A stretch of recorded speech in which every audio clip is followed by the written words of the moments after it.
Hi guys, magluto tayo ng carbonara. So, mao ni ang atong mga ingredients guys. So, nandyan yung ating ready na lahat. Yung ham.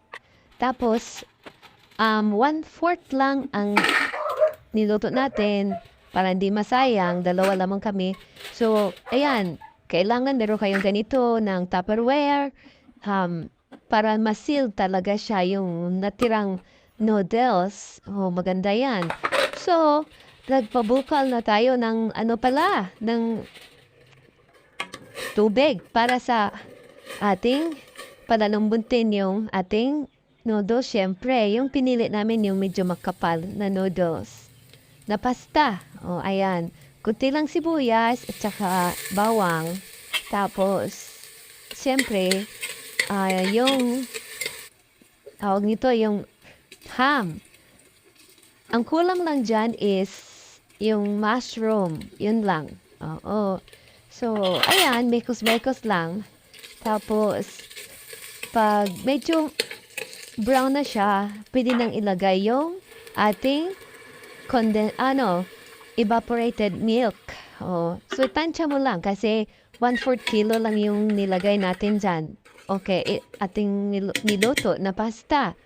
So, pagkatapos ng, lagyan na ng, tawag yan, yung Nestle cream. So, tansya-tansya lang din. Tapos, lagyan syempre ng black pepper para sa sarap. Tsaka yung shredded na cheese. Oh, ayan, masarap na guys yung sauce. Talagang sarap-sarap. And then, ayan na, yun na. Lagyan nyo na lang ng pampasarap, pampalasa, tapos ihalo na yung pasta. Naku, sabi ni Yumi, ang sarap-sarap talaga.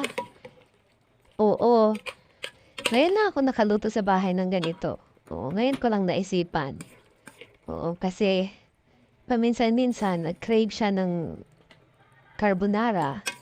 Ayun, ang sarap talaga. Oo, kailangan synchronize lang yung taste, di ba? So, ganyan lang guys. Salamat sa pag-watch sa aking video araw-araw. Ayan, sarap. Kain na!